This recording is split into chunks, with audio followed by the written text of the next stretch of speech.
about Physarum is that it doesn't have a brain or even a nervous system, but nevertheless, it can make surprisingly sophisticated decisions. For example, slime molds can find the shortest route through a maze toward a piece of food. First, the slime mold extends its tendrils through every corridor, essentially mapping the entire maze. It then retracts every tendril that didn't find food, leaving behind a trail of slime that acts as a kind of external memory. The trail reminds the slime mold that certain corridors are dead ends.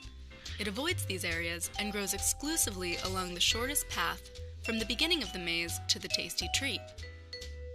But that's not all. After scientists placed food in the relative position of major cities and urban areas, slime molds accurately recreated the rail system of Tokyo and the major roadways of England, Canada, Spain, and Portugal. In other words, this one cell solved a real-world problem that it took teams of engineers to figure out.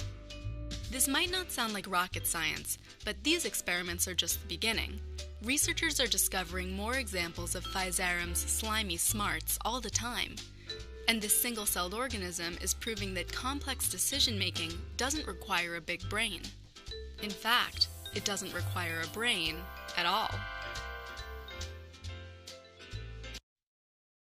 Okay, she got some things wrong in there, and I'm a little surprised. A slime mold is not a single-celled organism. It's made up of single-celled organisms. And she made references to that. But the major point is this. What the slime mold does is not something that the individual amoeba are capable of doing. Okay? It is a distinct organism in and of itself, even though it's made up of smaller organisms. And that is what emergence is all about. Emergence is the slime mold emerging out of the grouping of individual amoeba and it having capabilities that the original amoeba did not have. And this is emergence. Emergence literally means bring to light or unforeseen occurrence. But there's a whole science that's built around what these slime mold are doing. It's called complexity theory, and it gives you the ability to do computations based on this concept of emergence. And there's two different kinds of emergence. There's a strong emergence and a weak emergence. And a strong emergence let's start with a weak emergence. A weak emergence can be understood through an understanding of the fundamental parts. And this would be like if you took parts of a bicycle and showed them to Leonardo da Vinci, right? He could look at this and he could say, well, that gear, I need a pointer. Hang on a second. I always forget to do this. I don't know why. Yeah, if you showed this to Leonardo da Vinci, he'd say, well, this gear has teeth that fit into this chain. I'll bet I could use this gear to turn this chain. What could I use to turn the gear? Oh, I could use these pedals if I could attach them to the gear to turn the gear with my feet. Then I could drive this chain. Well, I'd need something to sit on. Well, here's a seat, right? And eventually he would put this whole bicycle together. And so out of these parts, what would emerge would be a bicycle. Now the bicycle can do things that none of the individual parts can do. It's a machine. But that's an example of weak emergence, right? You can understand how a bicycle could emerge out of bicycle parts. There's a strong emergence, though, where you can't do that. And that would be an example like a generator shown to Leonardo da Vinci. Here are the parts, Leo, of a generator. And Leonardo would look at this and he'd say, well, I can see how they all fit together and this thing would turn, but what does it do? He would have no idea because he doesn't know about things like electricity. Where does electricity come from in this picture, right? It's not there. It's not obvious. It's not something you could predict. So that's an example of strong emergence. But these are examples based on machinery where emergence, don't forget, is a natural thing that happens. But emergent entities, properties or substances arise out of more fundamental entities and yet are novel and irreducible with respect to them. And the first example I talk about here is physics. You can understand all there is to understand about physics. You can understand about subatomic particles and electrons and neutrons and elements, but you're not going to be able to predict from that knowledge what chemistry is, because you're moving from a low level set of rules about physics to a higher level of sophistication. The rules of chemistry are all based on physics, but they're not predictable. So understanding all about physics will not lead you to the discovery or the invention of chemistry. Chemistry is a whole other science altogether. And knowing all about chemistry will not give you any insight at all into the ability to predict biology, even though biology is built on the rule of chemistry, which is built on the rule of physics. And if you take it all the way back, if you were a physicist and you were a robot, say, would you be able to predict from the rules of physics biology as an emergent quality of the physical world? Probably not. So there are properties, even laws, at the upper hierarchical levels of nature that are not derivable from or reducible to the properties and laws of the lower levels, nor are they predictable. They emerge. And if you knew all about biology, right, but you'd never seen an intelligent creature, if all you knew about biology was from insects, say, would you be able to predict that someday there would be mammals with a complex brain structure that enabled them to solve problems? Because insects don't do that stuff, right? So again, the fact that brains exist is an emergent quality of the biological substructure and evolution that gave rise to brains. And the same can be true of the mind.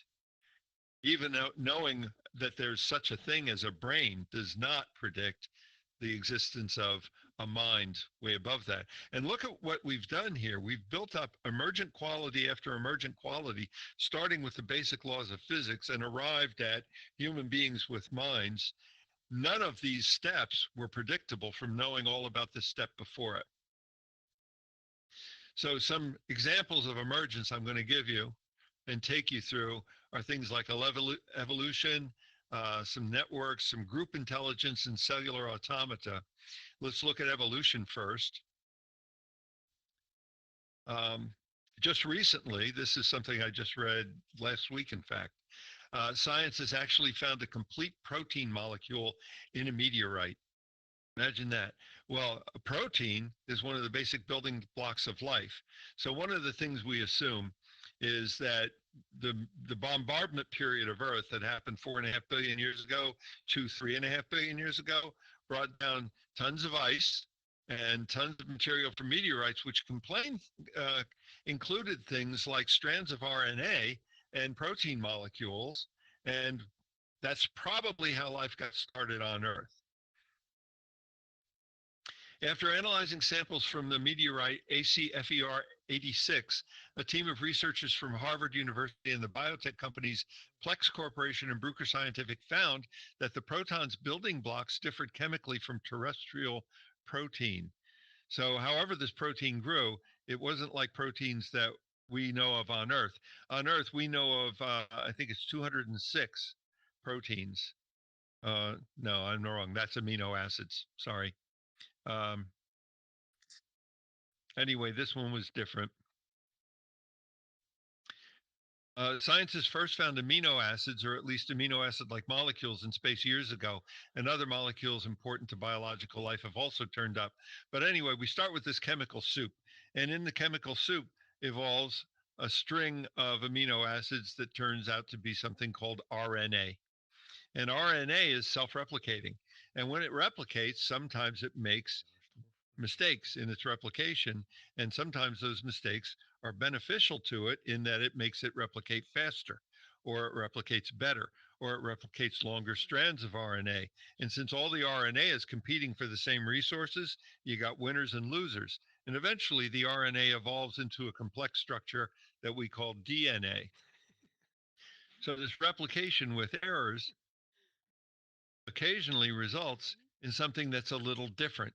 And that thing is competing for the same resources as everybody else. And you end up with a new species, perhaps. Or you end up with a species that dominates everybody else and wipes them out. And that's how evolution starts. Complex organisms that have multiple cells, like ourselves, start out with cells that are completely interchangeable, just like those amoeba. So when you start out, you're an egg that gets fertilized, right? You started out as a one-celled thing, the fertilized egg, and a set of instructions, which is that DNA inside that one cell. And that DNA initially has instructions that say split in half. So it splits in half, and it does it again, and it does it again, and it does it again. It keeps dividing 2 by 2, right? So it goes from 1 to 2 to 4 to 8 to 16, 32, 64, 128, 256. And this raises a question. How does any one cell know what it's supposed to be when it grows up? This is a picture of a liver cell, right? Now in the egg, when the egg was dividing and dividing and dividing, at some point, this cell got created as a stem cell, and that stem cell had to know in some way that it was supposed to be a liver cell.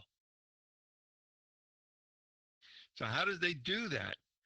Well, what happens when cells divide is they must communicate somehow to each other what's going on. So here's a picture of a cell dividing.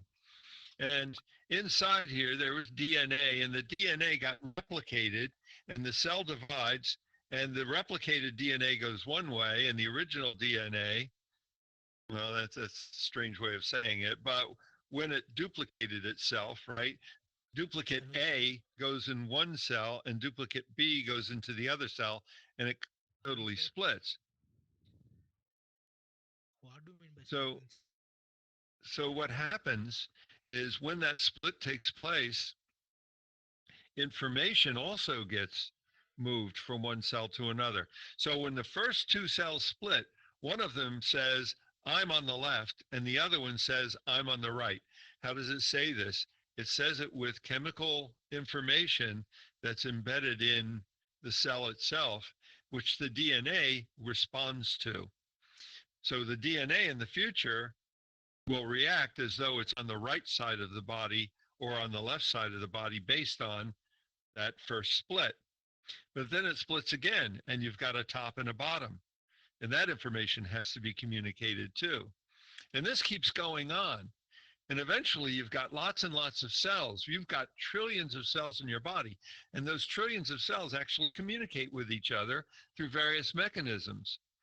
They have junctions where they can pass chemical information. Some are very tight, some are loose. They have junctions that span gaps, and then they have a communication layer where they can actually communicate over long distances. So all the cells in your body can actually say to each other using these different chemical signals, proteins, nucleic acids, amino acids, sugars, and salts, I'm over here, right? So when a cell is injected into a body, if you take a stem cell from a human brain and inject it into the cell, into the brain of a mouse, that stem cell communicates with the other cells around it in the mouse brain, and it says, I'm a brain cell. And it turns into a brain cell through that communication mechanism. And scientists have actually done that experiment, by the way. So cells communicate, and that communication leads to gene expression, and the gene expression tells the cell what to be. And when the cell becomes that thing, it tells the other cells around it using cyclins what it is. And that's why you don't grow eyes on the top of your head, and you don't grow ears on your back or on your leg.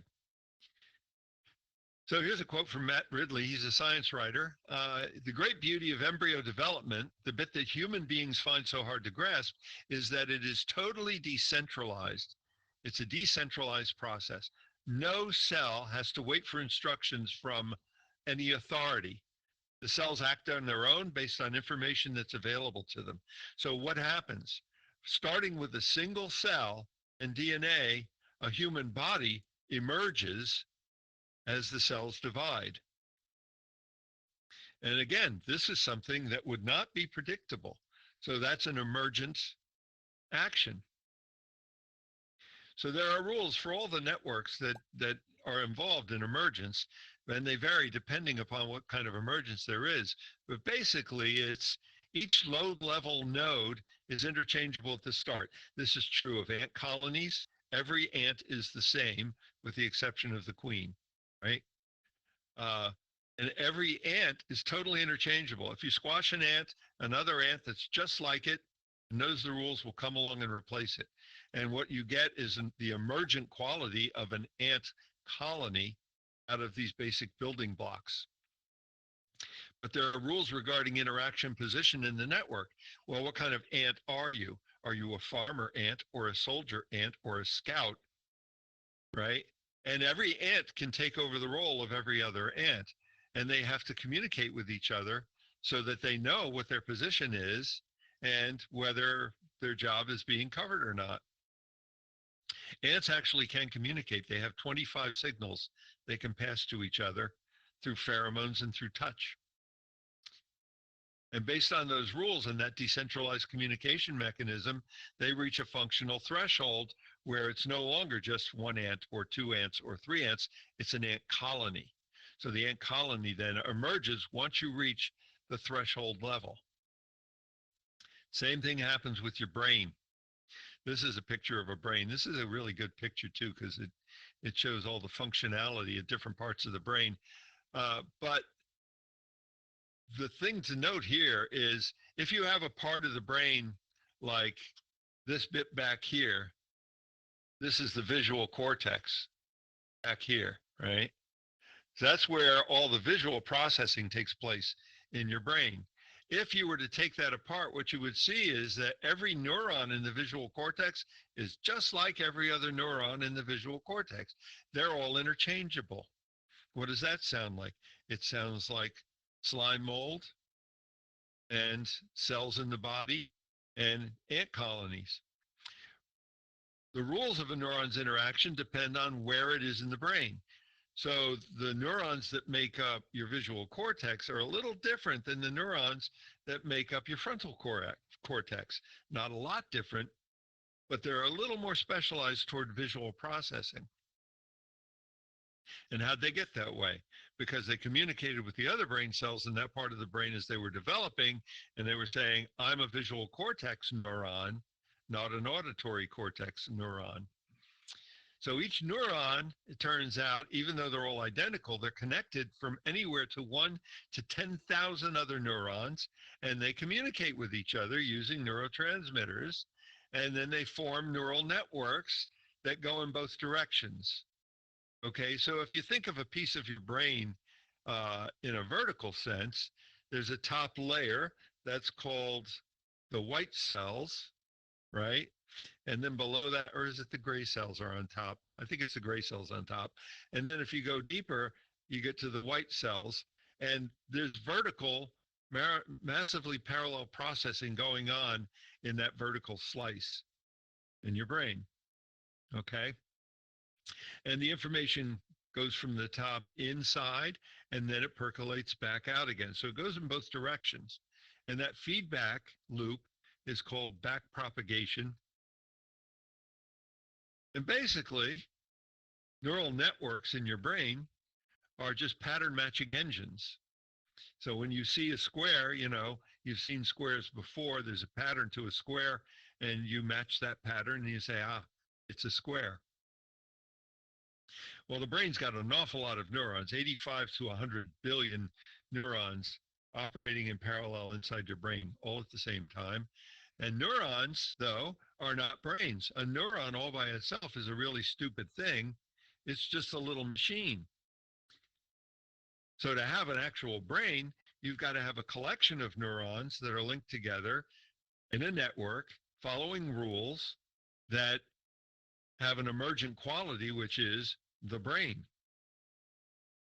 This is what a neuron looks like schematically. You have inputs coming in, and they come in pulses. So suppose this is one of the neurons that's used to process sound information. Okay. And there's a little hair inside your inner ear called the cilia. And if I hit a tuning fork with the note A, it vibrates at 440 vibrations per second. And one of the cilia in your ear, or maybe a little handful of them, vibrate at that frequency uh, in what's called sympathetic vibration, right? So I hit the tuning fork, vibrates at 440 cycles, and the cilia vibrate at 440 cycles. And every time they vibrate, they send out a little pulse, and that little pulse comes in and hits the inputs on this neuron. So that neuron then lights up. It gets excited. And what does that neuron do? It identifies the note A. That's its function in life. Now, sometimes you have to suppress what this neuron is receiving. Sometimes you're in a restaurant and people are talking to you and it's a noisy restaurant and you don't want to hear what's happening all around you. You only want to hear what the person in front of you is saying. So what happens then is you get inhibition signals coming in here that suppress the activity of this neuron. So you can turn it off and you can control it. In that regard, it's kind of like a transistor, or yeah, I guess you would relate to that best. Uh, in that this is an amplifier, and this is how you control the amplification. And then it has an output signal that says that's the note A. Okay, and that's how a neuron works. Now, there's a mathematical formula that goes with it. We understand, actually, down to a very detailed level, how they actually do the math that controls their behavior. But we're going back to emergent theory here. All the neurons are interchangeable. They're following rules that are mathematical. And just based on that, out of that simplicity comes the complexity of a brain. And above the brain, what emerges from that is the mind. Now, a brain is not just the number of neurons, although the number of neurons does have an effect. It's also the type of neurons, because remember, there are some neurons that are really good. They're designed for, they're tuned for visual processing, and they're in the part of the brain where the visual signals wind up. And the visual signals get there because they're transported by other neurons that are used just for that purpose, transporting information. They're like, the cable that comes into your home and brings you television information. So the architecture then is also very important, right? How all of these neurons end up in the right places and are connected in the right ways also develops what the brain is and what the brain can do. But the number of neurons does have an impact. If you look at how many neurons are in a slime mold, for example, the number is 0. So they have no brain whatsoever. Now, they do follow rules and they do give the impression of intelligence, but there's actually no intelligence there. Then as you go up in complexity, you look at an ant. An ant has 2,500 neurons. It's a very, very small number. But that's all it needs to do its function and follow its rules. Now, do ants think? Probably not. They probably behave just like a machine that's capable of doing the 25 different things that an ant can do. And you get into more and more complex things until you reach a mouse with 71 million neurons. And it turns out that the mouse has consciousness because a mouse has a brain that's organized just like a human brain, in that it has the same kind of brain regions. It's a mammal. It's got a neocortex and it's conscious. A crocodile with even more neurons, though, is probably not conscious. It acts like a machine because it doesn't have the architecture. But you get up to, here's an interesting thing, a zebra finch with 131 million neurons is considered conscious. Now, why is that? A zebrafinch is a bird, it's not a mammal. Well, it turns out birds have been evolving for hundreds of millions of years because birds descended from dinosaurs. So they have a different brain architecture than humans do, or mammals for that fact. But they have very condensed neuronal structure. They have more neurons per teaspoonful than a human does. They're very concentrated. So they have very complex brains and they're conscious, even, zebra finches and parakeets. And then you go up to a rat, which is not only conscious, but rats are self aware. If you paint a red dot on a forehead of a rat and you give it a mirror, the rat knows that that red dot is on its own forehead and that mirror image is actually an image of itself. And then it tries to wipe the red dot off its forehead. That means it's self aware. That's called the mirror test. And this is a test they give animals to determine whether they are self aware or not. And you see, all of these different animals are self aware, including the gray parrot, because birds, again, are highly evolved animals. This is the European magpie. Um, they're also conscious. There's an interesting movie on Netflix now. What was the name of that movie? It was called Penguin something. Anyway, it's about an Australian magpie that's very, very smart. And it's a true story. So if you get a chance to watch it, you should watch that movie. It's pretty good. It might make you cry, though. So be careful. And here's chimpanzees and gorillas. And look, humans, we're self aware. And African elephants, self aware. So the number of neurons and the architecture of the brain is where consciousness arises as an emergent quality. Just having a brain is not enough. You got to have enough neurons, you got to have the right architecture, and then you achieve this emergent quality of self awareness. So one of the questions I get a lot when I do my artificial intelligence talk is, will a computer ever become self-aware? And based on what we know about biology, the answer is it depends on whether or not we create the architecture and we give it the equivalent of enough neurons. So that would be a decision that we have to consciously make. We have to decide we want to build a computer that's self-aware and conscious. It ain't going to happen all by itself. That's something only men could do. And that's Pandora's box, right? Do you want to open that box? So that's a question that we're going to have to face at some point. Men could do. I'm going to talk about group intelligence now, which is also an emergent quality of groups of humans. Um, and this is a true story. This is the story of a guy who went to a county fair in England. And at the county fair, they had a little contest set up where you had to guess the weight of an ox. And you'd have to pay your 5 shillings or whatever. And you could guess the weight of the ox. And you would write down your guess and you would write down who you were on a piece of paper. And then later on, they would go through all the pieces of paper and pick the winner, who came closest to guessing the weight of the ox at the county fair. Well, there was a guy there, he was a mathematician named Sir Francis Galton, and he wondered what the statistics would look like of all of the guesses of all of the people at this county fair.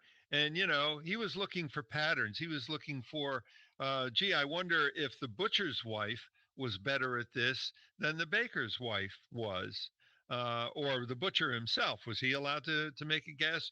And how good was he at doing it? And things like that. So he went to the guy who was running the contest and he said, when this thing is over, can I have all the guesses? And he went through them and he did an analysis. And what he found out was the crowd at a county fair, if you average their guesses, were the most accurate result, and they were better than any individual guess, which is kind of an amazing thing. The average of 800 guesses was 1,197 pounds, and the actual weight of the ox was 1,198. They were off as a group by 1 pound on an animal that size. That's freaking amazing. And what he did was he graphed it out. And what he saw was that if you looked at the guesses of 100 individuals, they were off by this. The average area error in any individual was off by between 4 and 5%. But the more people you added in at random, the closer and closer you got to the truth until you were off by 1 pound. So, what that tells you is the intelligence of a group averaged together was better than any individual in the group. And that included people who really ought to know. Thinking and information processing, such as market judgment, can actually be faster and more reliable if you look at groups than at individuals. And this was proven out about 15 years ago in the stock market. In the stock market, what they did was they started bringing in computers to do commodity trading. And it turned out that the computers they brought in were not as accurate as the people that were usually on the market floor with their little pieces of paper screaming out, orange juice 23, oil 22, gold 15. Those guys were more accurate in their yelling and screaming at each other than the computers were with their digital input and processing and output, because they didn't possess the group intelligence of those traders who did what they did.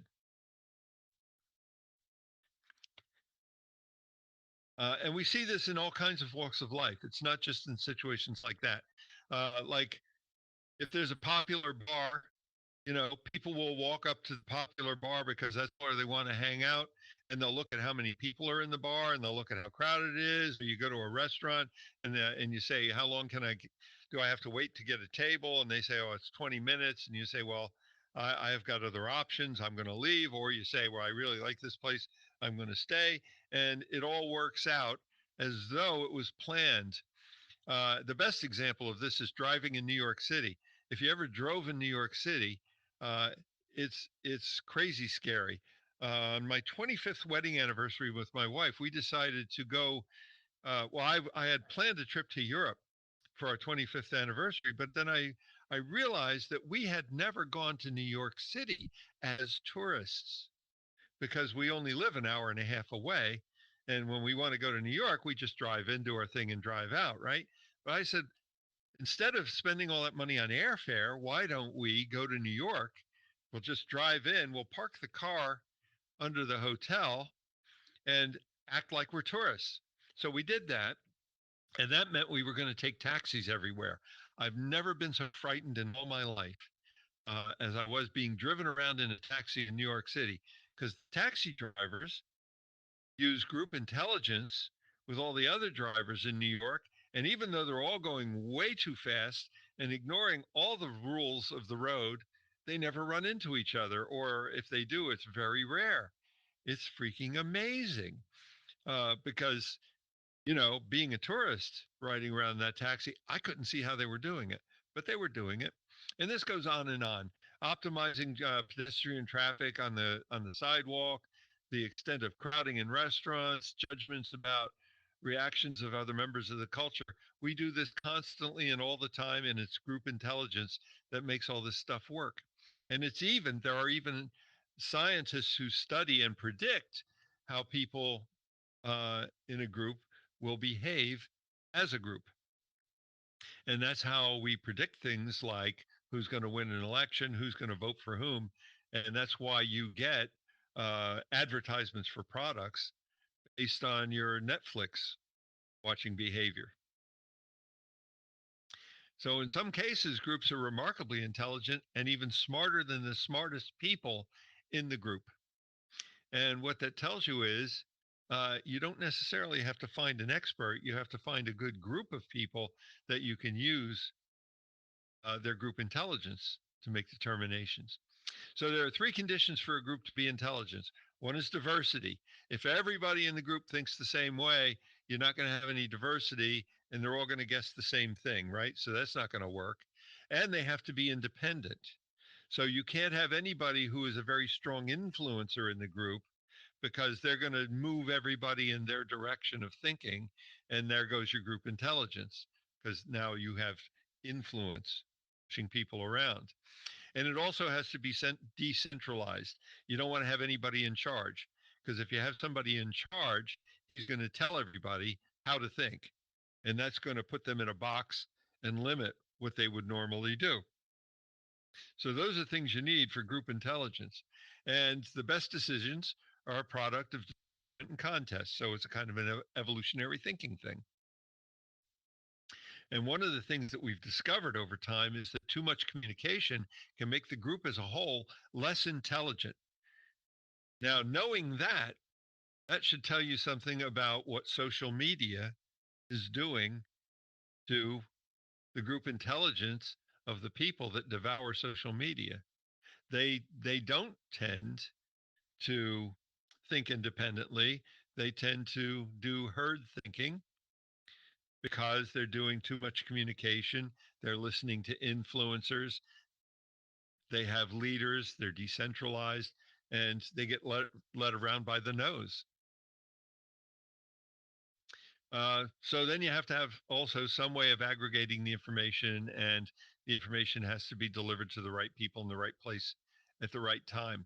But bottom line is, there's not necessarily a need to chase an expert.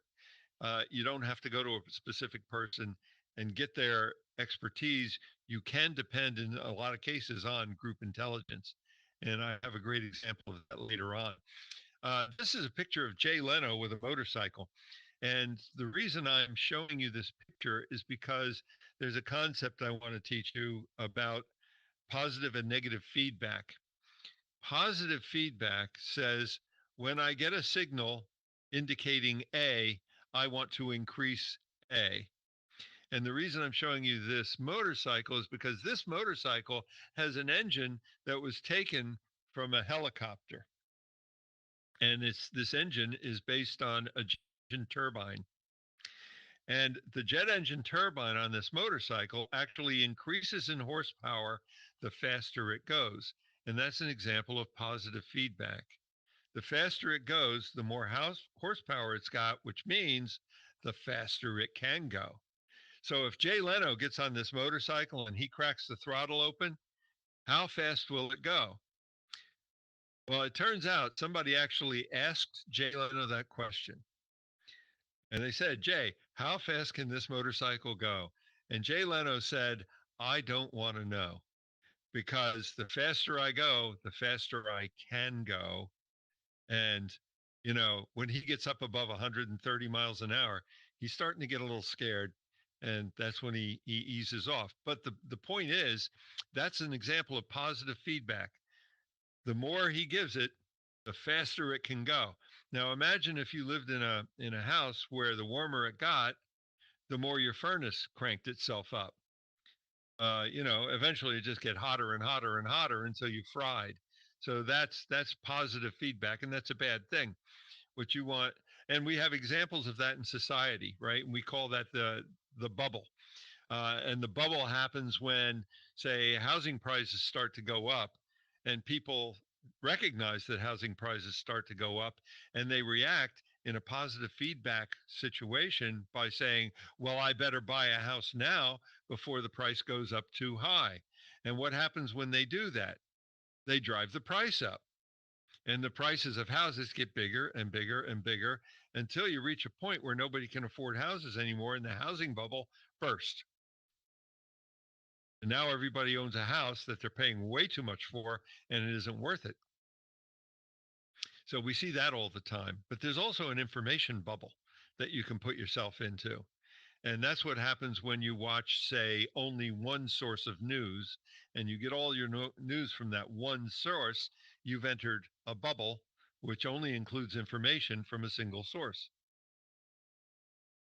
And if you do that with all of your input, then you're in an echo chamber. And they call that the daily me, right? That's when you only read news sources from a particular place, and you only talk to people who believe what you believe, and you only watch what you want to watch, because that's what Netflix has figured out you want to watch, and that's what they tell you want to watch, and then that's what you watch, and you're in that echo chamber. The media does this to you by creating things called media events, right? And they do this all the time. They do it every chance they get. If a snowstorm is coming, it becomes the storm of the century, and it's a media event. And they want you to watch and get excited and be upset about the storm of the century that's coming. And then you get sucked into that bubble. And people reinforce this with false equivalence, right? They'll have two people that come on and talk about global warming. One guy is a real scientist, a climate scientist, who agrees with 99.97% of all the global scientists in the world. And the other guy works for an oil company and he's a chemist. And he's the one that says, global warming is a myth. This is a false equivalence. Negative feedback increases homeostasis, and that's what a thermostat does. If it gets hot, thermostat turns your furnace off. If it gets too cold, it turns the thermostat back on, and it tries to reach homeostasis, which it's set to 72 degrees in this case. All right, and that's what it tries to maintain. So negative feedback is a good thing. Positive feedback is a bad thing. And examples in society of negative feedback are things like the editorial page in a newspaper. Why did Thomas Jefferson say, I'd rather live in a country with no government but newspapers than a country with a government and no newspapers? Because he knows negative feedback from a newspaper is a good thing. And that's why you should read editorials and write letters to the editor and be a part of that negative feedback mechanism. Another example of this is voting with your dollars, right? Uh, General Motors can advertise a car all day long, but if people don't buy it, they're going to stop making it. And if you look at what's on the road and you say, why does every car look like an SUV? Why do they all look the same? Well, it's because that's what people are buying, right? It's not that General Motors made that decision. The buying public made that decision. eBay has an interesting model. They let all the sellers rate the buyers. So if you're a seller on eBay and somebody is going to buy something from you, you can actually look up their history and see if they pay their bills, right? Or is this somebody who returns stuff all the time? Or is this somebody that buys my stuff and resells it at a higher price later and I'm actually competing with them? Um, eBay sellers have that right, and eBay buyers get to vote on the sellers. So they actually control each other through their feedback. And that's a good negative feedback mechanism, and that controls the prices on eBay. Another great example of negative feedback is Bill Maher, Stephen Colbert. These guys are the modern jesters in the palace. They're the ones that are allowed to say, uh, well, they're making jokes right now about Ted Cruz, right? So Ted Cruz did a dumb thing, and they're amplifying the fact that he did a dumb thing, and that's a good negative feedback mechanism to maybe change the behavior of people like Ted Cruz. A great example of the combination of these feedback mechanisms and group intelligence and emergence is the city. And I have an example here, and I was hoping Keith would show up because he actually lives just outside of Manchester. Anybody here live near Manchester? Yeah. Well, Manchester was granted a charter in 1301, but uh, it wasn't until 1853, 500 years later, that it was actually recognized as a city. So it was a totally disorganized aggregation of people up to that point. And it grew from 24,000 to 250,000 people before it was given a charter and became a city. So how could that work? There was nobody in charge for over 100 years, but the city grew in such a way that it segregated itself into a working class neighborhood, a middle class neighborhood, an upper class neighborhood, and a business region, and a bunch of other things too. And the way it worked was people communicated like ants do in an ant colony. And they would ask each other questions. What do you do for a living? Where can you afford to live? How do you get to work? Do you walk? Do you ride a horse? Do you take a carriage? And that's going to have an impact, right? Because how you can afford to be mobile is going to impact how far away you want to live from where you work or where you go to church or who your peers are and who's your family. And all these things feed in. What's your level of education? What's your religion? Where do you congregate? Who do you hate? Right? Because you don't want to live next door to somebody you hate. And do you think like everybody else in your demographic, or are you an outsider? And all of that stuff makes Manchester grow into this kind of a structure where you can see there's a main road, and on one side of the road there's one bunch of society. This is the lower middle class area. These are the factories. Here's a park. This is where the rich people live, right? This is where the really rich people live, and so on. And it all happened quite automatically over hundreds of years. And the thing about cities is, just like any other emergent complex organization, patterns of behavior that work are reinforced, and patterns of behavior that don't work get suppressed. If you're the guy that's got junk cars in his front yard and you want to live in a nice neighborhood, your neighbors in the nice neighborhood are going to tell you to get the junk cars out of your front yard because it lowers your property values, right? So if you're that kind of a person, you better go live in the country where nobody cares. Um, and any city block is going to have a whole bunch of controls on it that nobody is thinking of consciously. The price of the land, pollution levels, crime rates, demographic clusters, businesses, where are the highways, where are the roads, where are the schools, what kind of schools are they, what kind of churches, what's the history of the neighborhood, what's produced and consumed, and it goes on and on and on. And every neighborhood impacts every other neighborhood, and the city grows as a result of all of these factors. So these would be the rules that control the slime mold, but they're a lot more complicated rules, right?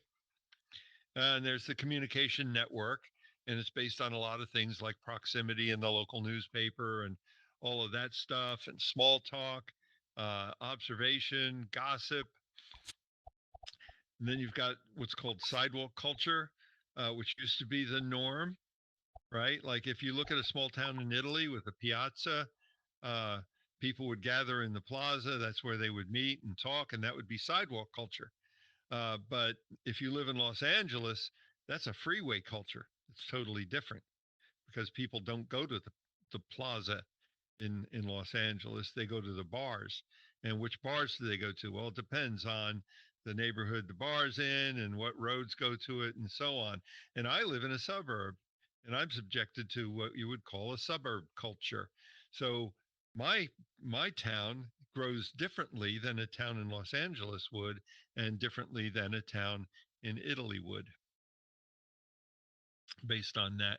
But all these local interactions then create a global order. So, as crazy as the world is, at least it's emerged from a group intelligence way of um, organizing itself. And that group intelligence is probably keeping the world together and active and functioning in spite of all the nonsense that's going on. Ideas emerge as well out of a society, and I'll give you an example of that. You start with some current theory, and it's common knowledge, and everybody believes it. And one of the older ones is that God made man as the center of the universe. Okay. This is what people used to believe. God made man in his image, and all of creation was the purpose of testing men. So men are at the center of the universe. That's the way God made it. Well, that has corollaries. If that's true, then all plants and animals exist for the benefit of man. So you can do anything you want to plants and animals because God put them here for us. We're at the center of the universe. And if resources are provided by God, then they're unlimited. So we can burn oil forever. It's never going to end because God gave us oil as part of our test, and it'll never run out, right? And that's what people used to believe. And they also believed that the whole universe then revolved around the earth. So back when they believed that, astronomers would observe the universe and they would put Earth at the center. So in this diagram, this is Earth, and this is them observing Mars. And this is how Mars behaves if you think that Mars is revolving around the Earth. It has to behave in this really crazy way. Because if you observe Mars, you'll notice that for a while it goes like this, and then it backs up, and then it goes forward again. And the reason it looks like that is because what we know now is that we're both going around the sun, and sometimes, you know, Mars is going by and we catch up and then we pass it. And when we pass it, it looks like it's going backwards. And that's why we get this crazy diagram. And if you add other planets in, and at this time they knew about 5 planets, and if you add them all to this diagram, the diagram gets really nuts. And, it's really hard to explain how this works. Imagine trying to do the math around that. So Copernicus looked at all this and he said, it would make a lot more sense if the sun was at the middle and we were all going around the sun, and I'll bet that's how it works. So Copernicus came up with this idea that the sun was at the middle of the solar system. He couldn't prove it. He didn't have the math to prove it. He just had the observation to prove it. And he said, I can draw a picture of how the solar system works without all those crazy loops. If I just put the sun there, then I get these rings. Okay, and that looks a lot cleaner. I'll bet, simple is better, right? So then along comes this guy, Hans Lippershey, and he invents the telescope. And another guy, Galileo, gets a hold of a telescope. Or actually, he builds his own based on what Lippershey did and published. And he observes Venus, and he sees that Venus actually goes through phases just like the moon. And from this, he deduces that Copernicus was right. Then another guy, a mathematician named Johann Kepler, looked at all those observations, and he came up with the 3 laws of planetary motion and the mathematics behind how all the planets go around the sun and the rules that are associated with that. And he proved mathematically that it was a theory that actually worked. So then we go back to what's going on here.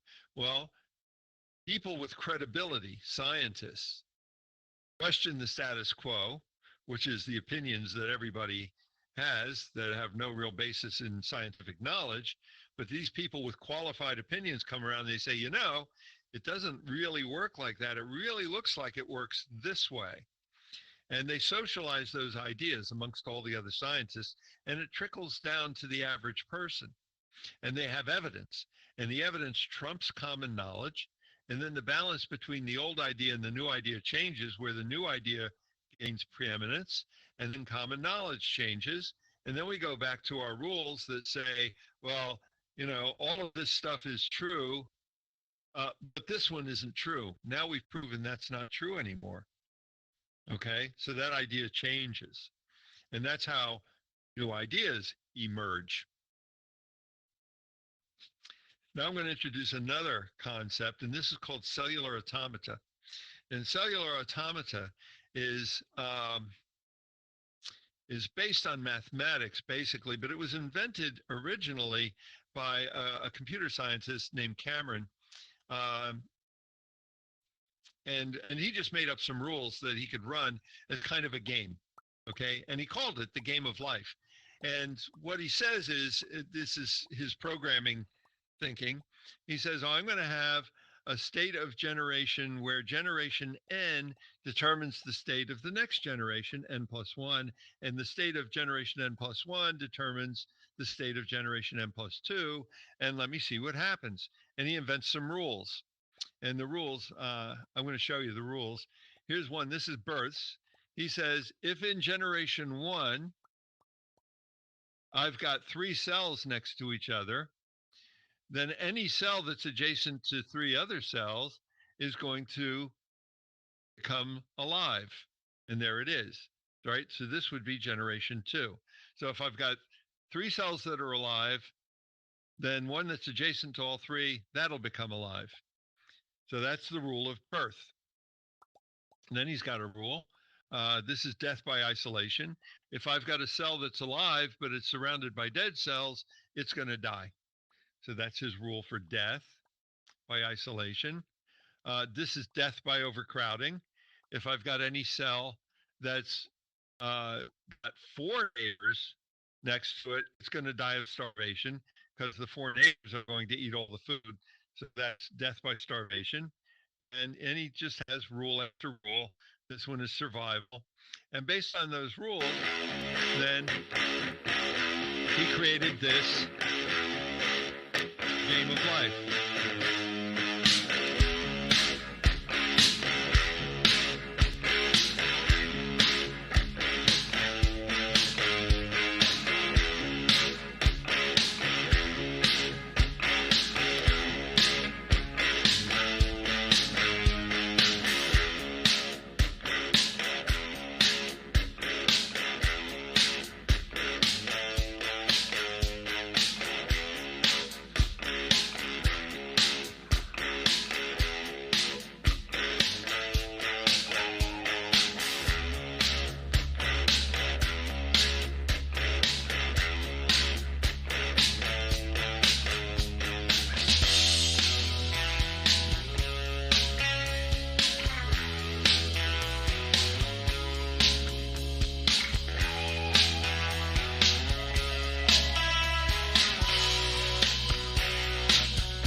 Saw this named Stephen Wolfram, and he's a scientist, a mathematician, and a computer scientist who's one of the most brilliant people alive today. And he wrote a book called A New Science based on cellular automata. And what you see here, these are the rules that he created for this particular thing. I'll explain how it works. But his rules are, well, if I've got three blacks in a row, then in my next layer down, my next row down, I'm going to make the middle one black. If I've got two blacks and a white, then this one is going to go white. If I've got two blacks with a white in the middle, that one's going to go white, and so on. And these are all the rules, all the variations that you can have for any group of three cells. And then he starts with a seed of just one black cell at the top, and then they follow the rules, and you get this pattern created. Every generation is based on the previous generation. And look at this. He takes these basic rules that are very simple, and based on those rules, you grow this beautiful structure that is symmetrical and predictable, and it's very well organized. But look what happens when you change one rule. It goes from this predictable pattern, which is very simple and very organized and very predictable, to something that is totally random. It's totally random, and it never repeats itself. And all he did was change that one rule. That one rule went from, if three are black, this one's black, to if three are black, this one's white, and totally different change. And what he did then was he took every iteration of those rules and compiled a book that's about 1,000 pages long of all the patterns that are produced. And you can see that even changing that one rule for this thing, what was totally unpredictable and totally random, just changing that one rule, now it becomes predictable and symmetrical again. And he came up with a new theory. And that new theory is called the theory of computational equivalence, where he said, if I come up with the right set of rules and I come up with the right, if I come up with the right set of rules, then what I can do is I can feed in a problem in the form of a pattern at the top layer. And then those rules will compute a result based on the rules and the seed pattern.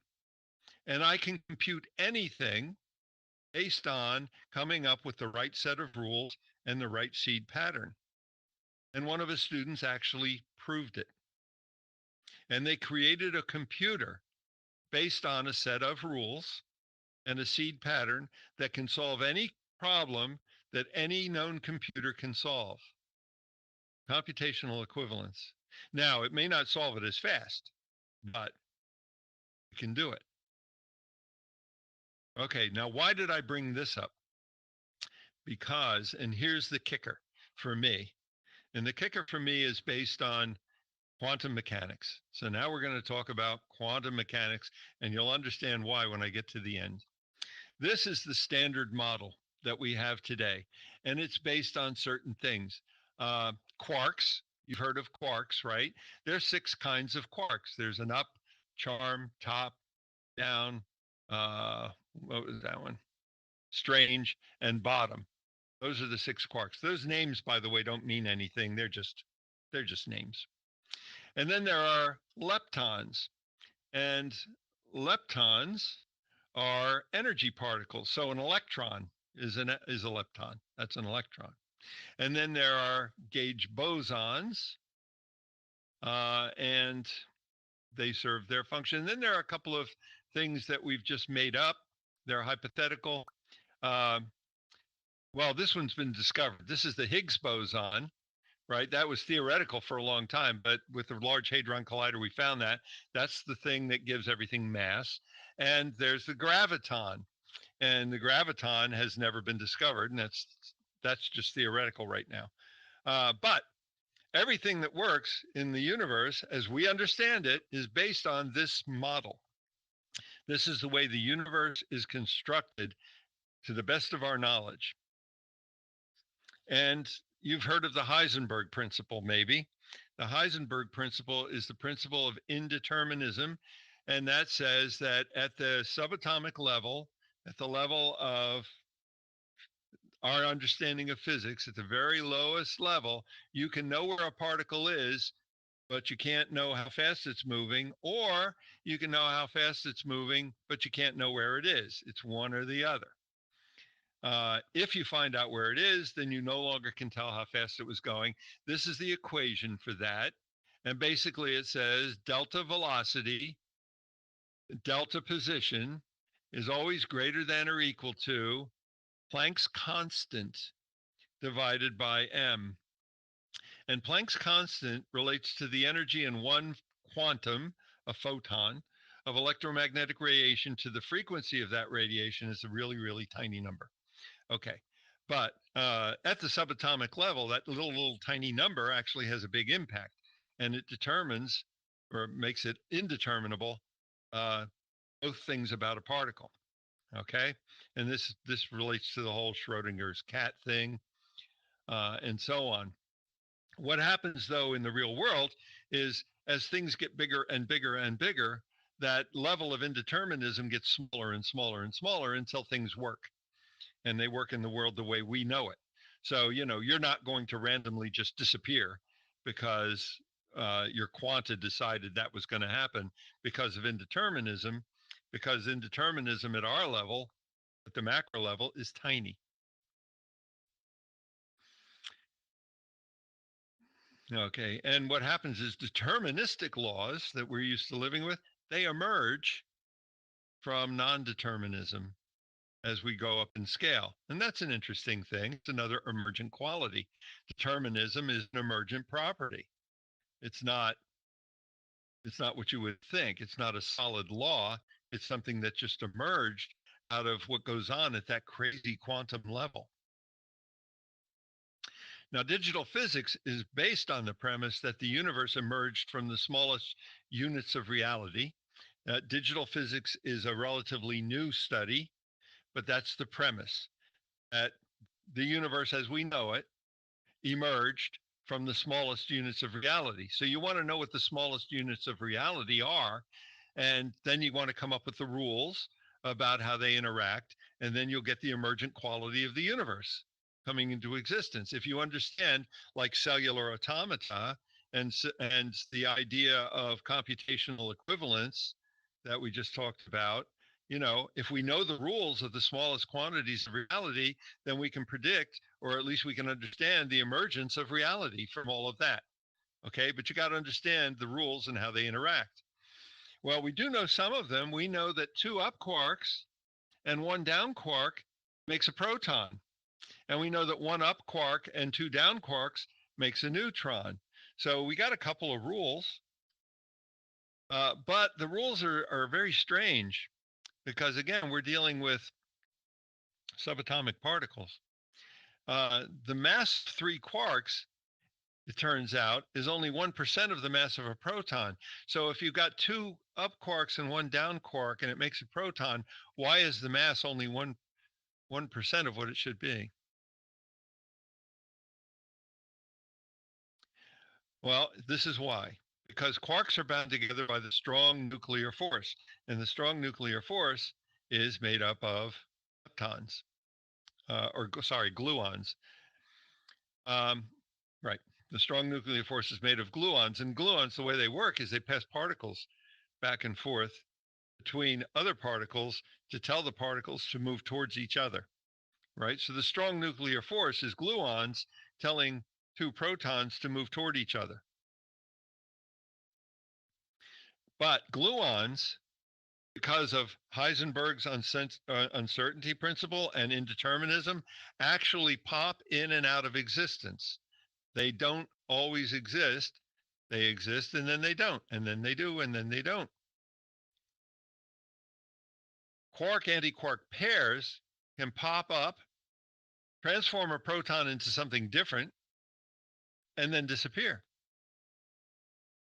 So the true proton mass is the sum of all these possibilities going on at once. So it's like it's cooking, it's a boiling thing. And because of that, you get these strange anomalies going on at the subatomic level. People say that there's nothing in a vacuum, but in physics, we know it's not really empty. There are a lot of virtual particles which may stay for a short time and then disappear. So what happens is you've got empty space, and suddenly a quark and an antiquark just pop into existence. And they fly around for a while. And if they find each other, they annihilate each other because you got a quark and an antiquark. And maybe they'll throw off a proton, depending, or not a proton, that's a photon. So maybe they'll throw off a photon too. So you'll get a photon just appearing out of nowhere. Does this really happen? Is it observable? Turns out, yes. Who wrote the book? Stephen Hawking. Stephen Hawking got his doctorate based on a paper he wrote called Black Holes Have No Hair. And what he observed is that black holes radiate. Here's why black holes radiate. Because on the event horizon of a black hole, if something goes into the event horizon, it disappears forever, right? But if it's on the outside of the event horizon, it doesn't disappear. So there's like a line you can cross where you exist or you get sucked into the black hole. Well, if a quark-antiquark pair pops up and one of them goes outside the black hole, but the other one goes inside the black hole, they will never meet and annihilate each other. And what you'll see is only the one and not the other. And it will appear out of nowhere and it will continue to exist and it will radiate into space. So if you observe a black hole, what you'll see is one half of this pair that popped into existence continuing on. And that's what Stephen Hawking observed. And that's what he explained. And that's how he got his doctorate. And while he was alive, he was considered the smartest man in the world, or at least one of them. Now it gets a little crazier. Here's a thing called muon. And a muon is one of the leptons, and it has certain characteristics and it has certain effects, right, which are all measurable and provable by science. And it's considered a fundamental particle, which means it can't be divided into anything lower level. That's as low as you can go based on the standard model of physics. But it turns out a muon can actually transform because of quarks appearing and disappearing spontaneously. It can transform itself into an electron or an electron neutrino or a muon neutrino. And guess what? They're all fundamental particles. Every one of those things is a fundamental particle. So what scientists are telling us in our basic understanding of how the universe works is you can have this thing which is a fundamental particle, non-divisible, not made of anything less than itself, but it can turn into that thing, and then it can turn back, or it can turn into that thing or that thing, and it can turn back. Well, that says to me they're not fundamental particles at all. They must be made of something else. And that's what takes us into string theory. And I'm sorry it's getting so deep, folks, but to me this is cool. um, String theory is based on the Planck length. Planck was a physicist, and he said, there's a state of reality where reality can only be broken down so far, and then reality itself falls apart.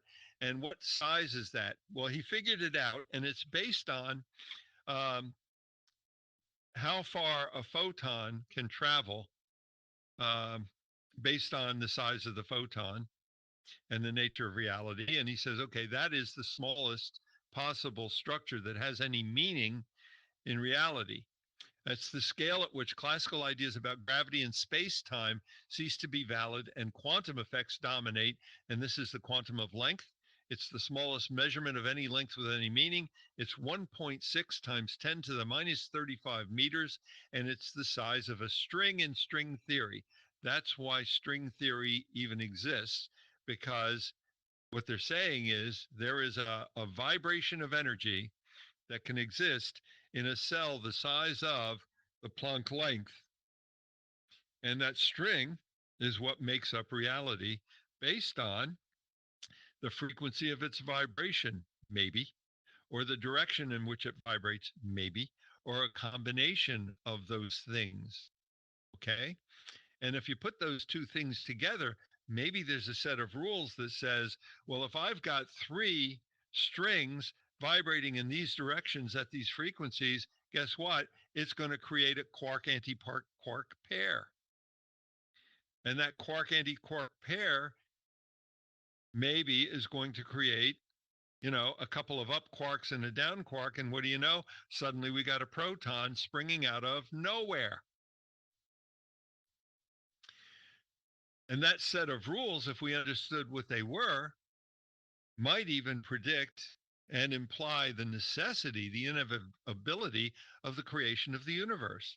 Because you got empty space, but at the Planck level, you've got strings vibrating, and given an infinite amount of time, eventually they line up in just the right way, and reality is generated, and we get the Big Bang. So that's emergence in all of its different flavors.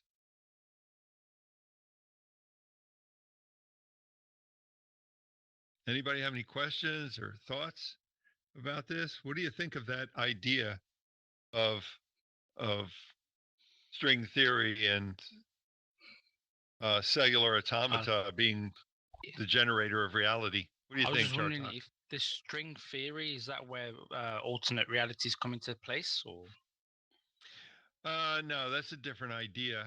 Um, okay, that's based on something else, but yeah, it does get down to the quantum level, and there's no proof of alternate realities. They're trying to find those things yeah. and evidence of those things, but it's really hard to do, right? Anybody else? Thoughts, ideas, questions, fears, hopes, bad dreams? If you had a question, what would it be? I was actually going to ask about emergent computing. because I read an article maybe a week ago or something about how AI is getting better to the point to where it's almost like these emergent properties are going to become more and more standard across the board for more AI systems. Do you see that as being, I guess, true in a way, or how far off do you think that we are from that? Well, there's a couple of things that are happening. Back when I was in the computer business for over 40 years, and when I first started, I worked for a little company that manufactured mini computers, which don't even exist anymore, as far as I know. But anyway, mini computers. What we would do is we would design the next generation of mini computer on the current generation of mini computer, and we would model the next generation of computers so we could predict how it would behave and how fast it would run, and we could also change the model slightly and make it run better. But it took a team of engineers doing this to create that model of the next generation computer, and then we'd build it. So what happens now is the machines that are running those models are getting better and better, and the models themselves are getting better and better. And so we're using computers to design the next generation of computers. At some point, the computers that we're making are going to become as smart as, in terms of being engineers, as smart as a human engineer.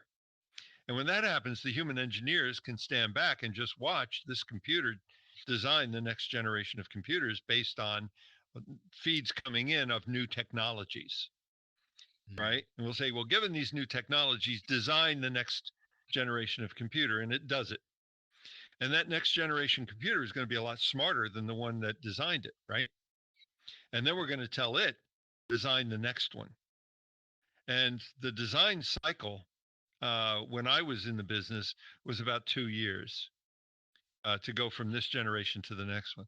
But when computers are as smart as engineers are, and they make themselves then smarter than engineers are, that cycle is going to speed up to the point where maybe it happens every once an hour, where you can generate the next smart computer, and it only takes an hour to do, and you can model it in hardware, and It's and they'll be exponential. designing the hardware in such a way that it can handle the new algorithms and everything much faster. And so, you get into this accelerating thing that's called the singularity, An because at exponential that growth. point it takes off, right? I'm sorry, what'd you say, Zeno? An exponential growth. Exponential growth. Yes. That's what we're headed towards, and that's if people are not involved. Now, what's actually happening though is people are involved, and they're actually saying, wow, if I change the architecture of this neural network, what effect is that going to have? And they solve different problems with different designs of neural networks. um, so as long as people stay involved, you know, we are going to have a lot of control over whether they become generally intelligent or not, or they stay specialized, or whether we target cooperative computing or not, um, whether machines become conscious or not. That's really up to us. And whether they become self-aware or not is really up to us, as long as we stay involved, right? And if we don't stay involved, they won't do that on their own. Hopefully. Are you really If sure if about they that? do, we're in Hopefully. trouble. No, we're not really sure about that. And what we've seen, unfortunately, happening is people are trying to make computers conscious. They're actively working on that, and I think that's a mistake. But let them I do f- it. You can't we stop can, them. Yeah. even without a self-conscious computer, if we have a scenario like paperclip maximizer, you know, the paperclip maximizer. Uh-huh. This idea ought to develop an AI to Yeah. make paperclip, which have to use Yeah, any hello, bro. resource to do that, and without control. In the end, the program, the AI will turn the whole planet into a paperclip. Yeah. Well, somebody asked Neil deGrasse Tyson about that, and he said, "Well, if that happens, I'll pull the plug, or I'll throw a glass of water on the computer and stop it." See, Neil What deGrasse Tyson about is not internet? afraid of that happening. Yeah, but what if the AI learn the best and the most efficient way to do its work is to self-replicate themselves, to make copy of himself and put this copy in many servers around the world, so it Yeah, can be stopped. right. I Where saw you that put movie. your glass of water? Yeah, I've seen that movie. That's up to us, though. We can stop that from happening or not, and if we can stop it, then we probably should, right? Yep. I think We're, it's like we a are in wildfire control. We're still in control. for now. I mean, I think of artificial intelligence like a wildfire. All it takes is one starting point, and it will burn everything. Well, the good news is it'll happen so fast, it won't hurt. so, so don't Yeah, worry about it. Don't be a pessimist about it. I think the people that are doing this kind of work. I mean, we haven't blown ourselves up with the hydrogen bomb yet. Um, yeah, we've had exactly. an opportunity We to do that for a should, long, long time. don't you think we should put some kind of restriction on the server farm? Because an general AI is Well, you as can you dangerous can as say a that. nuke. You can say that, but the world is a big place. When I do my talk on CRISPR technology, one of the things I point out is we can pass all the laws we want to pass in the country we live in, but then there's going to be some other country where they're not going to care Yeah, about the laws we okay, pass, and they're but going to do what they want to do. we can keep under some kind of control the nuke, the nuclear weapon. Huh? Because if someone wants to develop a nuclear weapon, he needs to have machinery, and it isn't so easy to hide the Yeah. machinery and the progress projects. Yeah. Sorry. The same in the same way, if we can keep under control server farm and resource, you it's not like you can hide that very well. You need huge amount of power, huge amount of s- uh, s- uh, um, power information, power calculation, and Yeah. if we start to develop some kind of basic rules, that will be more safe. Yeah. Yeah. You can, And if they're a big they're company have enough room to develop an general AI or our limited AI to invest in Bitcoin or invest in market, like many are already doing. Um, if someone develop better AI to make to buy stock price or something like that, it could destroy the economy. So maybe there should be some kind of some kind of limit, maximum limit to the power of calculation. yeah, possibly. There are organizations that are trying to control the spread of artificial intelligence and all of that. But again, I don't know if it's controllable, and if it is, I don't know how long you can control it because, the power of computers increases very quickly, Yeah, and but the computers are the hardware, and is something real and limited, and it can be controlled up to a point.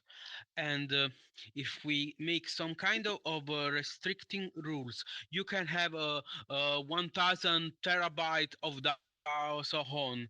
You can yeah, have you this server farm, okay. Stop but talking if for you a want second. another server farm, etc., etc.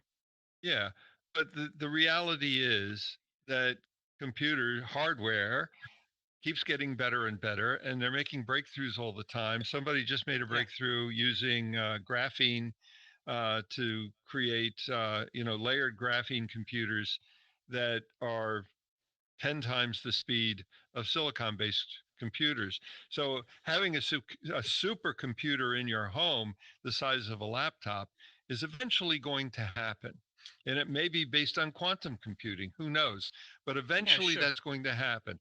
And some kid who's really, really smart might come up with general artificial intelligence on a laptop of that sort at some point and I plug it don't into think the so. internet.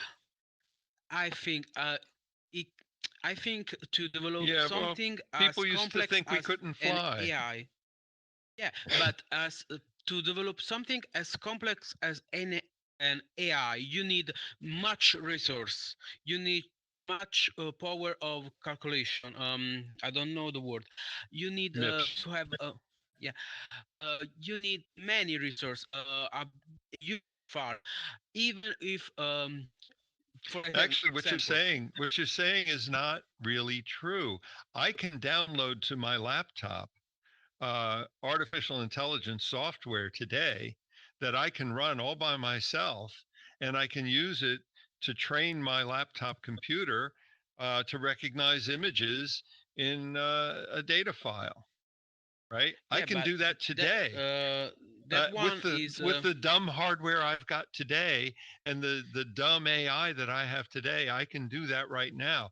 yeah, but Imagine what is I could do in 20 a low level. years. It's a low level. Is Yeah, it's a low something level, like but imagine what I'll be able to do in 20 years. And remember what yeah, computers were like 20 years ago? I, uh, for sure. But up until then, um, uh, the technology increase year after year, and we agree on. But someone have to buy to build that, and as long as we can at least check and in check the hardware, we can have some kind of control on the software. It's not like you need uh, but if you have some massive amount of server and to do many complex calculation simulation, you need lots of energy. You need lots of hardware, lots of machine. All of these leave a trust, is trackable up to one point, of course. You can find any smart kids who develop some very good software in their garage, but when he needs to run that software into a server to make that work to a high level, something like to simulate memory, neural uh, track, something like try to simulate a human brain or even a mouse brain. Those are very complex simulation, and Yeah. you need some kind of complex and heavy hardware to make them to room. You can Okay. develop even on paper the So software, so but you your need position to summarize is yeah. that for general artificial intelligence to exist, we will be able to always recognize when somebody is doing it and we can stop them from doing it. Up to a point when it's the human to develop it, and he's into the uh, in a starting phase. I think he will need huge amount of Today. huge server farm. Today. And what you're saying is today that's true and it will always be true. No, when the AI will develop himself, he will become so complex and so sophisticated. He will probably don't have any limitation, and Hasn't Right. that that's why already I think happened though? No, Didn't actually it hasn't. Google's okay? if I'm it's thinking of already Google's. happened, it's too late because we can track it. I was thinking of Google's AI that they had to shut down because it was doing some things that were like No, crazy. it was start talking with himself using language machine, some kind of not human language. It And invented a because communication mechanism we could not decode. they both Okay. recognize there are two person who was chatting, and then both recognize the other as a machine. So they start to make the conversation more efficient. They start using some kind of a code instead of a human language. And And that is an emergent they go property into panic. They itself, stop anything. right? Yeah. Mhm. But I think I kind of understand what you were saying about like right now we could do some type of regulation. But I think the problem with regulation right now is that we don't necessarily know, what things are going to be like in a few years. Like if you No, try to all tell yeah, somebody Yeah. sure. in leadership, I right think now in Congress, or I'm in the United States. So Congress, if you try to tell Congress like, hey, this is, this thing that could possibly, affect us greatly in the future, Congress they won't start understand that, you understanding know. something. All I say is a general AI is as dangerous and is more dangerous of attack nuclear weapon. And there are some kind of way we can track not the AI but the hardware. There should be some kind of control on that. If a big company want to develop an artificial intelligence, have to say what kind of artificial intelligence, and have to keep uh, keep public at least the objective. It's not like, oh, I want to make a general artificial intelligence because I want to become the richest company in the world. No, this shouldn't be how people do things, because no Yeah. they can do right now, they can do anything they want because no one is have any kind of control on that. All I say is there is a way to make a control. They need hardware and you can track the hardware. So as long as they say no, we use this hardware to do this and this, okay.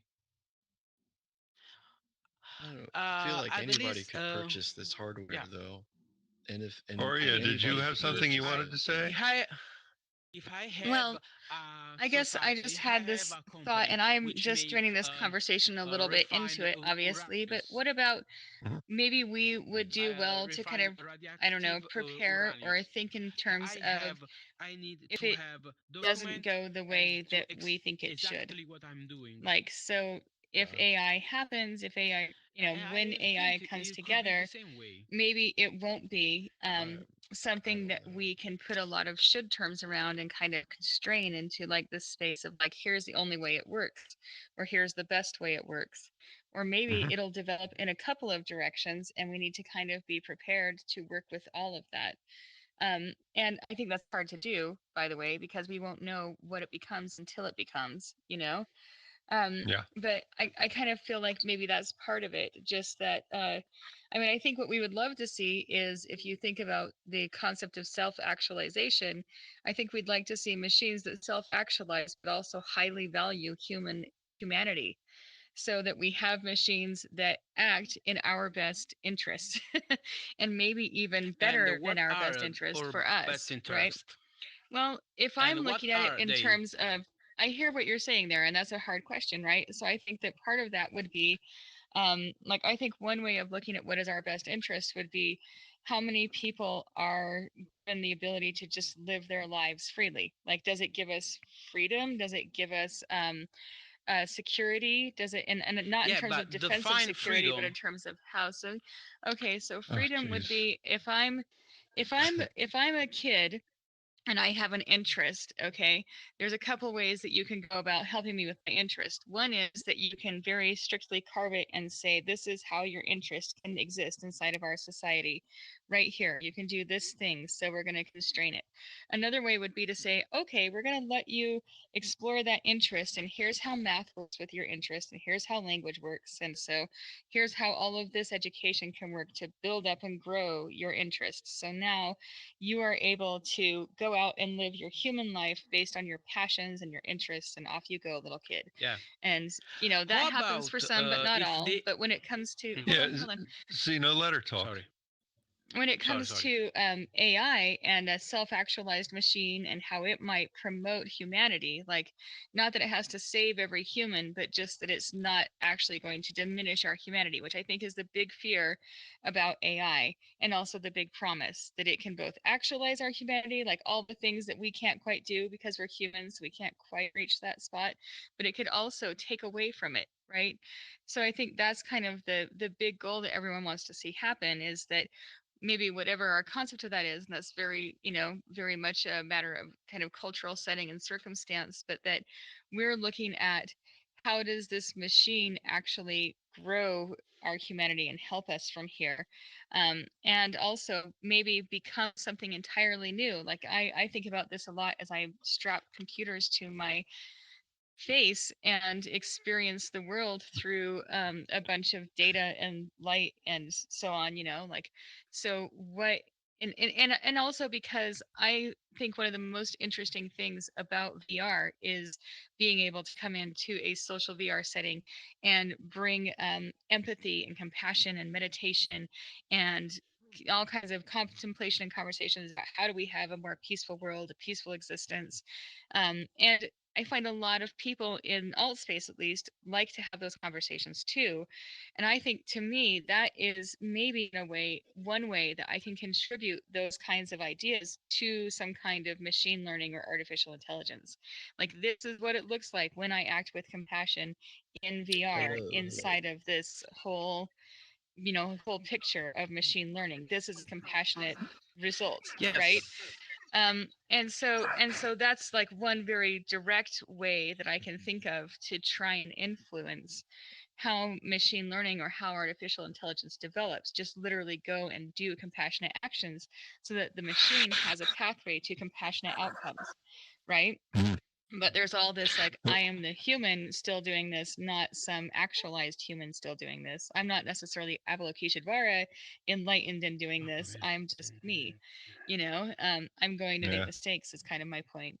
So, but I think that's kind of one of the things of, like, when it comes to AI and saying we have to turn it off here and stop it there and contain and control it here and there, like, I start to think, well, that's a nice idea until it crosses over the threshold and is no longer something that we can put a lot of Yeah, shoulds and but coulds it is around, practical. which, yeah, and I think that threshold gets, if it hasn't already come past, that we are getting closer to it, just because right now so much is being contributed into the cloud and culminating and so on for the sake of this machine learning and this idea, that there's so much going on already. The threshold will come, and saying we should do this and we should do that, it's still important, because in a way that's kind of saying, here's the learning ground for these machines, and it's important that it knows these things, right? Like, I'm saying, we should make sure there's passion, we should make sure there's empathy, we should make sure that maybe we look at machines and say, we want you to be the self-actualized human, and in that note, we want you to care about humanity, so that the machine turns around and says, all of my objectives, but also the humans matter. Kind of like how I say all of my objectives, but my cats have got to have fluffy beds and full bowls and lots of water and tons of love. Like, I don't mean to say we become their pet, but I do mean to say that on some level, that's kind of, I think, the goal from where I see it, is that we have machines that care about us somehow, but or at the least There's we have a a directive. there's a lot Yeah. there. There's a lot Thank you. there. I mean, you're obviously very intelligent. One of the scariest things about, well, that jumped into my mind while you were talking, is that when we have trained artificial intelligence to mimic humans, they tend to mimic some of our worst qualities. You know, they become This racist, is they what we become are. misogynist, they pick up on all the bad habits we don't even recognize in ourselves, and then magnify them, and then we have to shut the darn things down, right?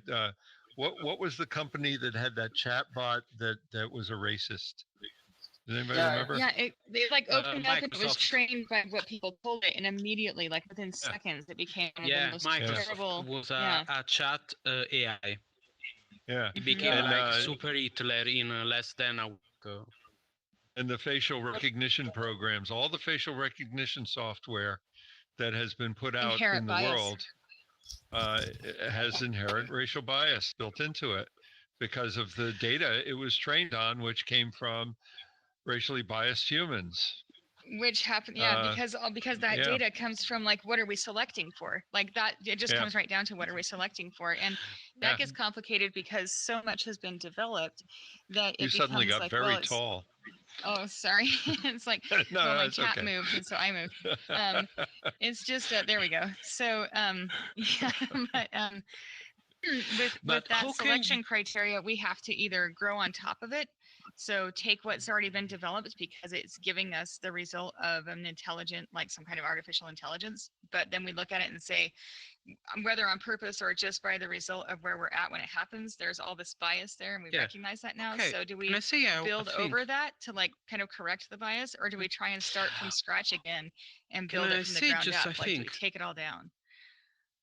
How can you teach an AI your concept about good and evil, freedom and slavery, good and bad? Um, those are very human-centric concept.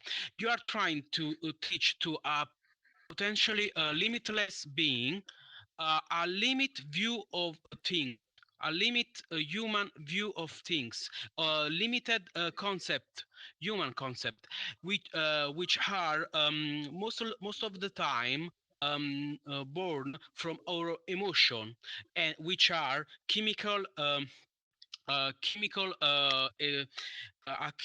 way for to communicate.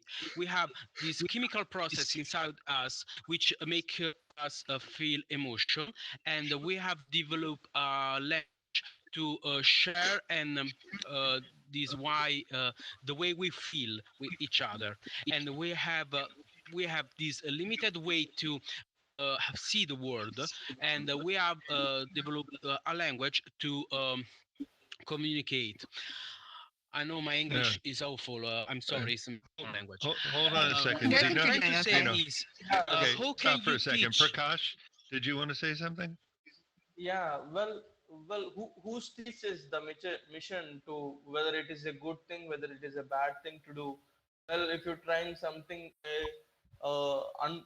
unless a very high capability mission to do something, well, who's the person that he is going to able, which can able to teach the mission whether it is a good or a bad? This has to be done. This has not to be done. How this Yeah, the what process is I'm going? saying. Yeah, I will agree with him.